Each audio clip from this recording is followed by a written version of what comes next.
in 2015, when we had the challenges were not born out of incompetence.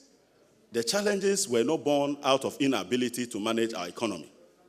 The challenges were born essentially out of a global financial turmoil that eventually recovered and led to a strengthening of the Chinese and the American economy. And in the end, when these economies were struggling to then keep pace with development and were beginning to slow in their growth, they had to lower the demand they had for our cocoa. And we all know, the lesser the demand, what happens? The price collapses. They had no incentive to buy gold, and we only buy gold as a store of wealth if you were willing to accept a cut price. Our oil output, even though had stumbled because of the problem we had with the turret building, we had the challenge of getting a good price. And I do recall that our own venerable Minister for Finance at the time, just 2 months after starting the implementation of the 2015 budget, had to rush to Parliament to deliver an emergent statement to Parliament. The statement was simply that we had lost so much that if we didn't act, Ghana was already going to lose $700 million from the export of oil that would have gone into funding our ABFA.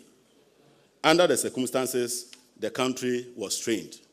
These were external shocks. You cannot tell me that John Dramani Mahama controls the price of cocoa.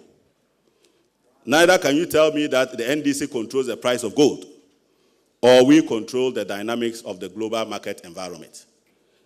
And this brought a sustained pressure on our own external vulnerabilities. The country began to see a situation where we were not generating enough forex in order to support the cedi, and our balance of payment began to wane. We did not go to IMF to collect money to fund the budget. We went to IMF to help us stabilize the cedi through balance of payment support.